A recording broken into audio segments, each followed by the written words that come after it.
Irmãos, boa noite, a graça e a paz do Senhor Jesus Cristo a todos, amém? Nós vamos continuar a nossa série de mensagens sobre família, estudando sobre as marcas de uma família saudável. E nessa noite eu queria chamar a atenção de vocês para o livro de Deuteronômio, no capítulo 6, nós leremos do versículo 1 até o versículo 12. Deuteronômio, capítulo 6, do versículo 1 até o versículo 12.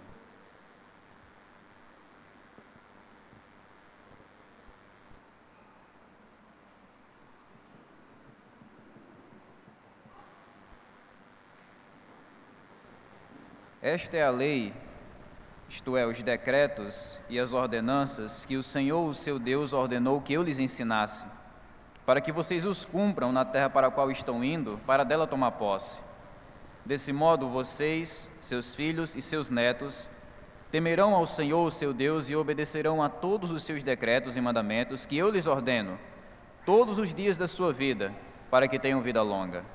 Ouça e obedeça, ó Israel, assim tudo lhe irá bem e você será muito numeroso numa terra onde manam leite e mel, como lhe prometeu o Senhor, o Deus dos seus antepassados. Ouça, ó Israel, o Senhor nosso Deus é o único Senhor. Ame o Senhor, o seu Deus, de todo o seu coração, de toda a sua alma e de todas as suas forças. Que todas estas palavras que hoje lhe ordeno estejam em seu coração. Ensine-as com persistência a seus filhos. Converse sobre elas quando estiver sentado em casa, quando estiver andando pelo caminho, quando se deitar e quando se levantar. Amarre-as como um sinal nos braços e prenda-as na testa. Escreva-as nos batentes das portas de sua casa e em seus portões. O Senhor, o seu Deus, os conduzirá à terra que jurou aos seus antepassados, Abraão, Isaque e Jacó, que daria a vocês, terra com grandes e boas cidades que vocês não construíram, com casas cheias de tudo que há de melhor, de coisas que vocês não produziram, com cisternas que vocês não cavaram, com vinhas e oliveiras que vocês não plantaram. Quando isso acontecer e vocês comerem e ficarem satisfeitos, tenham cuidado. Não esqueçam o Senhor que os tirou da terra do Egito, da terra da escravidão. Que Deus aplique no nosso coração a sua palavra. Poucas coisas são mais importantes nessa vida do que investir na saúde da família. Isso porque quando a gente investe na saúde da família, a gente está fazendo um investimento maior do que podemos imaginar. Investir na saúde da família é investir na saúde da igreja. Investir na saúde da família é investir na saúde da nossa cidade, na nossa sociedade de um modo geral. Então, quando nós investimos na saúde da família, estamos fazendo uma das melhores coisas que nós podemos fazer na nossa vida. E você não precisa se esforçar muito para ver que a nossa sociedade é uma sociedade que tem sido destruída pelo pecado. Não é uma sociedade saudável, é uma sociedade doente. O orgulho, a avareza, a vaidade, a corrupção são marcas que mostram para nós o quanto a nossa sociedade, o nosso povo, está sendo destruído pelo pecado. Mas eu acredito que o real problema não reside na sociedade, o real problema reside nas famílias. As famílias formam o fundamento, a base da nossa sociedade, de modo que a sociedade nada mais é do que um reflexo, um eco daquilo que a gente encontra nas famílias. É por isso que a melhor maneira da gente combater o mal que vem avançando e destruindo a nossa sociedade é justamente investindo em nossas famílias, porque é lá onde tudo começa. O texto que a gente leu apresenta o discurso de Moisés para as famílias de Israel, quando elas estavam prestes a entrar na terra prometida. E uma coisa que Moisés deixa claro nesse capítulo 6 de Deuteronômio é que a saúde da nação de Israel dependeria da saúde das famílias de Israel. Se as famílias amassem a Deus, se as famílias obedecessem e compartilhassem a palavra de Deus de geração em geração, então a nação iria prosperar. Mas se as famílias abandonassem a palavra de Deus e não amassem a Deus, a nação também iria desmoronar. É isso que observamos nos primeiros versículos, onde Deus oferece para o povo a receita para a prosperidade e o sucesso da nação. Esta é a lei que o Senhor, o seu Deus, ordenou que eu lhes ensinasse para que vocês obedeçam. Desse modo, vocês, seus filhos e seus netos temerão ao Senhor, o seu Deus, para que tenham vida longa. Assim tudo lhe irá bem e você será muito numeroso numa terra onde manam leite e mel. O plano de Deus para a nação de Israel era o plano de construir uma nação saudável, onde as famílias, como a gente lê aqui, os pais, os filhos e os netos, onde as famílias possuíssem paz, tranquilidade e prosperidade na terra prometida. E Deus diz que o segredo para aquela nação se tornar uma nação saudável, aquelas famílias desfrutarem dessa paz, era um segredo simples, o segredo da obediência. Se a nação de Israel obedecesse, as famílias teriam vida longa, cresceriam em número, desfrutariam da terra onde manam leite e mel, uma metáfora que Deus usa para descrever a produtividade, a fertilidade da terra. E essa é a condição de Deus: agarrem a minha palavra, agarrem a minha salvação e vocês terão paz.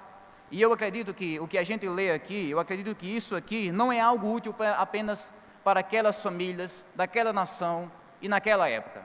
Eu acredito que isso é algo que pode ser aplicado a todas as famílias, de todas as nações e de todas as épocas. O segredo para ter uma família saudável, que contribui para uma nação saudável, continua sendo o mesmo: a obediência e o amor a Deus. Esses são os pilares que sustentam qualquer família saudável, e é esse tipo de família que contribui na construção de uma sociedade saudável. Então a pergunta que surge nesse ponto é: como é que eu posso edificar a minha família nesse fundamento? É nisso que meditaremos nessa noite. Veremos de um modo mais detalhado como é que podemos trabalhar para que a nossa família seja uma família saudável. E eu quero resumir esse nosso trabalho em 3 marcas que podemos identificar nesse texto, que apresentam para nós, que identificam para nós o que é uma família saudável. E eu trato desse texto nessa perspectiva familiar, porque quando Moisés estava dizendo essas palavras, ele estava falando a uma multidão de famílias que estava diante dele. Então, as instruções que lemos aqui são aplicadas tanto ao indivíduo como também ao coletivo. São instruções que são aplicadas na vida de uma pessoa, mas também na vida de uma família. Então, à medida que a gente entende o que é que Deus exigia das famílias de Israel, a gente entende também o que é que Deus exige das nossas famílias, para que possamos contribuir para uma sociedade saudável. A primeira marca de uma família saudável que observamos nesse texto está do versículo 4 ao 6, onde lemos que uma família saudável é uma família que vivencia o amor a Deus. Ouça, ó Israel, o Senhor, o nosso Deus, é o único Senhor.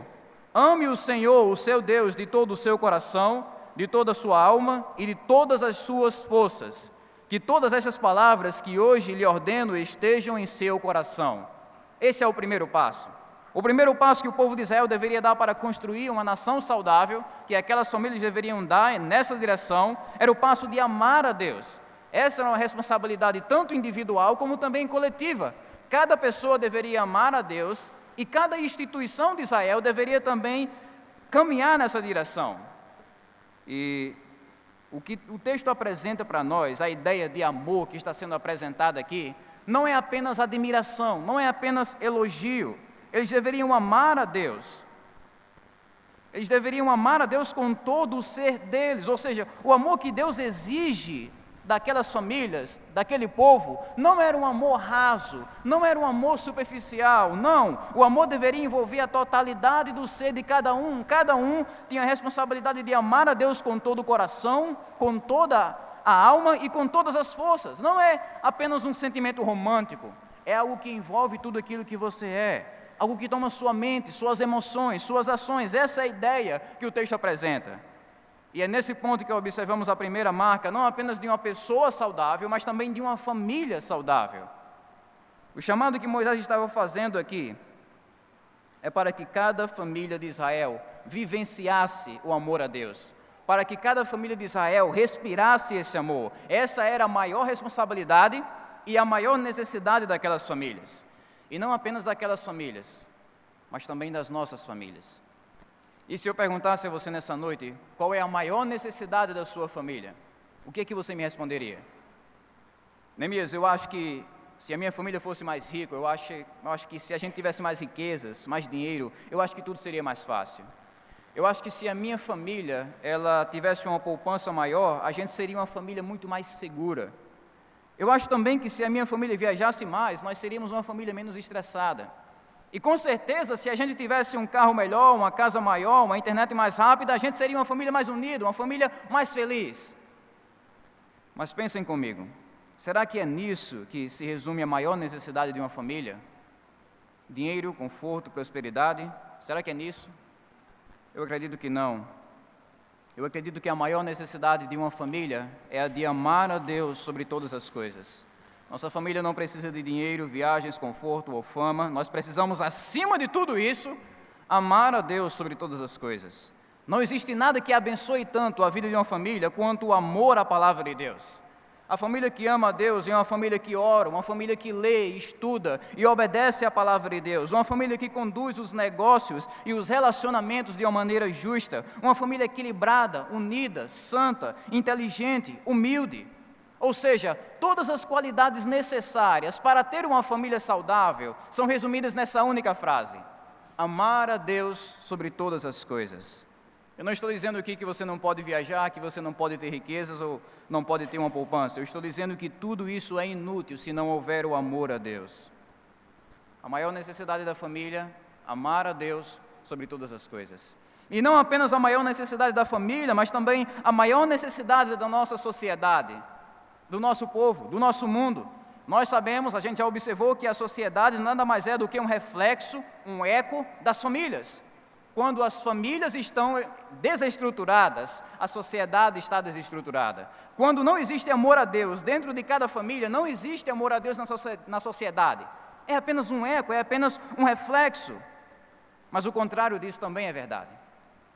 Uma família que ama a Deus é uma família que é sal e luz no meio de uma sociedade em trevas. O amor a Deus não é algo que abençoa apenas a sua família, é algo que abençoa aqueles que estão ao seu redor, aqueles que convivem com a sua família. A nossa cidade e o nosso povo, eles são abençoados quando as nossas famílias amam a Deus sobre todas as coisas. A família que ama a Deus sobre todas as coisas, ela vai ser necessariamente um exemplo positivo no meio da sociedade, para a glória de Deus, em primeiro lugar, e também para o bem do povo. É por isso que todos nós somos desafiados a trabalhar por esse ponto em nossas famílias, para que as nossas famílias amem a Deus sobre todas as coisas. Às vezes, quando olhamos ao nosso redor e vemos o quanto a nossa sociedade está atolada no pecado, a gente se sente insuficiente, impotente, de mãos atadas. A gente fica se perguntando o que a gente pode fazer para, de alguma maneira, ajudar a mudar esse quadro, porque é tanta coisa desmoronando ao nosso redor na sociedade que a gente não sabe nem por onde começar. Mas esse texto é uma resposta de Deus para nós. Trabalhar pela saúde da nossa família é a melhor maneira de trabalhar pela saúde da nossa sociedade. É por isso que cada pai, cada filho, cada mãe deve trabalhar para construir essa atmosfera de amor a Deus dentro de casa, para que os pais, os filhos e os netos, como diz o texto, sejam abençoados com essa palavra aqui e usem essa mesma palavra para abençoar os outros. É disso que o nosso povo precisa, é dessa maneira que podemos abençoar as pessoas ao nosso redor. O caminho para refrear o mal, para refrear a violência, para refrear a corrupção que tem destruído o nosso mundo, é justamente educando, fortalecendo e santificando as nossas famílias no amor a Deus. Mas o desafio que esse texto coloca diante de nós não é apenas o de vivenciar o amor a Deus, mas também o de compartilhar o amor a Deus, o de propagar o amor a Deus. Essa é a segunda marca de uma família saudável. Versículos 6 ao 9. Ensine essas palavras com persistência a seus filhos. Converse sobre elas quando estiver sentado em casa, quando estiver andando pelo caminho, quando se deitar e quando se levantar. Amarre-as como um sinal nos braços e prenda-as na testa. Escreva-as nos batentes das portas de sua casa e em seus portões. Vemos aqui, irmãos, nesses versículos, que o interesse de Deus é que o conhecimento e o amor pela sua palavra fosse vivenciado de geração em geração. É por isso que ele disse que cada família deveria se esforçar para transmitir, para comunicar os valores de Deus para a próxima geração. Os pais deveriam ensinar esses valores para os filhos para os netos e assim sucessivamente. Ou seja, Deus usa as famílias para propagar e preservar o conhecimento da sua palavra. No plano de Deus, as famílias funcionam mais ou menos como um veículo que vai transportando a palavra de Deus de geração em geração, de geração em geração. E esse texto traz uma orientação específica aos pais, mostrando a responsabilidade que eles têm de passar para os filhos não primariamente as suas riquezas terrenas, materiais, mas as riquezas espirituais, que se constituem no conhecimento do nosso Deus.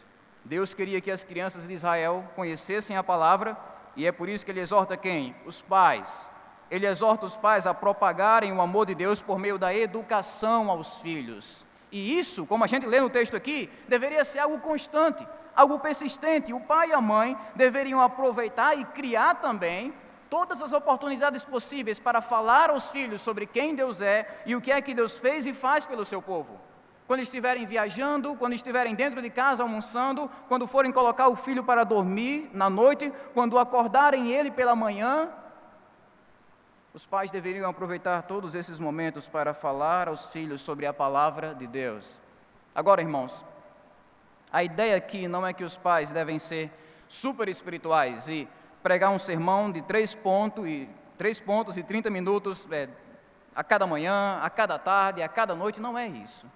A ideia é que os pais devem ter sabedoria e devem contextualizar todas as conversas da família dentro de uma cosmovisão cristã, ou seja, os pais devem ajudar os filhos para que eles enxerguem o mundo como Deus enxerga, enxergar o mundo com os olhos de Deus, ensinando a eles o que é certo e errado, por que o mundo está como está, qual é o sentido da vida, como é que Deus salva o seu povo dos seus pecados, o que é o Evangelho. É esse processo educativo que, sem dúvidas, traz um grande benefício, não apenas para a família, mas para a sociedade de um modo geral. Uma família saudável é uma família que prioriza a educação espiritual, uma família que não apenas vivencia, mas também compartilha o amor a Deus. E eu preciso que vocês observem comigo que em nenhum lugar desse texto Deus diz que a responsabilidade pela educação religiosa dos filhos seria, por exemplo, dos sacerdotes, dos profetas ou dos líderes de cada tribo de Israel. Não, Deus diz que os principais responsáveis pela educação religiosa e espiritual dos filhos são os pais. Eu toco nesse ponto porque, trazendo para os nossos dias, muitos pais pensam que a igreja é responsável pela educação espiritual dos filhos. Eles pensam assim porque não querem assumir responsabilidades, eles querem terceirizar responsabilidades. Eu falo aqui daquele tipo de pai, daquele tipo de mãe, que manda o filho para uma sala de escola bíblica dominical, no domingo pela manhã, e acha que com isso tudo vai estar resolvido. Eles não se preocupam em abrir a Bíblia, ensinar a palavra de Deus, se envolver na vida da criança, para ajudar ela a encarar a vida de um modo cristão. Eles não se preocupam com isso. Por quê? Porque eles não se sentem responsáveis. E esse, sem dúvidas, é um problema grave que atinge muitas famílias dentro da igreja. Poucas coisas destroem tanto uma família do que a falta de educação espiritual dentro de casa. Por quê? Porque se você não educar o seu filho com a palavra de Deus, o mundo vai educar o seu filho com a palavra de Satanás. Eu sei que isso é duro, mas não existe meio termo nesse ponto. O seu filho, ele vai ser educado, ele vai ser. A grande questão é por quem ele será educado. O que eu quero dizer com isso é que os pais não são responsáveis apenas pela vida física dos filhos, mas também pela vida espiritual, cuidar da vida espiritual dos filhos. Se preocupar não apenas com aquelas doenças que destroem o corpo, mas também com aqueles pecados que destroem a alma. E essa preocupação espiritual a gente encontra em toda a Bíblia, em toda pessoa piedosa que a gente encontra na Bíblia. Vemos, por exemplo, o exemplo do patriarca Jó. Ele se levantava de madrugada e o que é que ele fazia? Ele intercedia pelos seus filhos. Qual foi a missão que Deus deu para Abraão? Abraão será pai de uma nação grande e poderosa e por meio dele todas as nações da terra serão abençoadas, pois eu o escolhi para que ordene os seus filhos e aos seus descendentes que se conservem no caminho do Senhor, fazendo o que é justo e direito para que o Senhor faça via Abraão o que lhe havia prometido. Foi aqui que toda a história da nação de Israel começou, irmãos, em uma pequena família que conservava o caminho de Deus no meio de uma sociedade corrupta. E esse é o tipo de preocupação que caracteriza uma família saudável, uma família que prioriza a educação espiritual dentro do lar. E por último, a terceira marca de uma família saudável é uma família que preserva o amor a Deus. Uma família que não negocia o amor a Deus pelo conforto e pelo sucesso desse mundo. Vemos isso do versículo 10 ao 12. O Senhor, o seu Deus, os conduzirá à terra que jurou aos seus antepassados, Abraão, Isaque e Jacó, que daria a vocês, terra com grandes e boas cidades que vocês não construíram, com casas cheias de tudo que há de melhor, de coisas que vocês não produziram, com cisternas que vocês não cavaram, com vinhas e oliveiras que vocês não plantaram. Quando isso acontecer, e vocês comerem e ficarem satisfeitos, tenham cuidado. Não esqueçam o Senhor que os tirou do Egito, da terra da escravidão. Já vimos que as famílias de Israel foram exortadas para vivenciar o amor a Deus, propagar o amor a Deus de geração em geração, e por último, elas são exortadas a preservarem o amor a Deus. Moisés informa aqui que as famílias de Israel provariam da graça de Deus de uma maneira extraordinária. Apesar de eles não terem trabalhado por nada, eles iriam ganhar uma herança inestimável, cidades fortes, seguras, casas, cisternas, plantações e várias outras coisas que tornariam a vida na terra prometida uma vida bastante agradável. E o melhor de tudo é que tudo isso era de graça. Eles não iriam comprar nada daquilo, eles não iriam construir nada daquilo, eles iriam receber de uma maneira graciosa. Isso era algo bom, sem dúvidas, especialmente para um povo que estava vivendo no deserto há muitos anos. Mas existe um perigo em tudo isso, o perigo de esquecer de Deus. O povo iria prosperar, iria ganhar segurança, fama, dinheiro, estabilidade, tudo de bom. Mas Moisés diz que eles deveriam tomar muito cuidado. O desafio que eles teriam na terra prometida era o desafio de não esquecer de Deus, não esquecer do Deus que tirou eles do Egito e levou eles até aquele patamar. Isso porque o resultado dessa amnésia espiritual seria extremamente destrutivo para aquelas famílias, para aquela nação. A ingratidão, a rebeldia e toda sorte de pecados iriam surgir quando o povo se esquecesse de Deus. É por isso que eles deveriam preservar, essa é a palavra, preservar o amor a Deus no meio de todo aquele cenário. E, irmãos, esse é um alerta que devemos aplicar às nossas famílias. Esse é um alerta que a gente deve aplicar às nossas famílias. Geralmente, a prosperidade, ela monta um ambiente tão confortável, tão agradável para nós, que acabamos esquecendo do Deus que cuida das nossas vidas. Não são poucas as famílias que, quando passam a prosperar um pouco mais, passam a pecar um pouco mais. À medida que vão ganhando condições, à medida que vão ganhando acessibilidade ao entretenimento e às coisas desse mundo, elas vão escanteando, desprezando a palavra de Deus. Enquanto estão enfrentando dificuldades, seja dificuldades nas finanças, na economia, na saúde, não sei, mas enquanto elas estão enfrentando dificuldades, elas estão lá, nos pés do Senhor. Mas depois que conseguem um pouco mais de tranquilidade, baixam a guarda. O shopping ou a chácara substitui a escola bíblica dominical, a Netflix substitui a vida devocional, as viagens substituem a adoração no domingo à noite, o dinheiro se torna mais importante do que a palavra de Deus, o sucesso profissional começa a ser idolatrado dentro da família e por aí vai. Ou seja, o que acontece com esse tipo de família é que ela vai substituindo Deus pelo conforto e pelo sucesso desse mundo. Esse era o perigo sobre o qual Moisés estava alertando o povo nesse momento, e é esse perigo que rodeia também as nossas famílias. Devemos cuidar para que as nossas famílias não caiam nesse erro. Devemos lutar para que a prioridade da nossa família seja de amar a Deus sobre todas as coisas. E novamente, eu não estou dizendo aqui que você não pode ir ao shopping, assistir um filme ou viajar com a sua família. Eu não estou dizendo isso, eu não estou desprezando aqui o valor do entretenimento, do lugar do entretenimento na família. O que eu estou dizendo é que isso não deve substituir a vida devocional da sua família.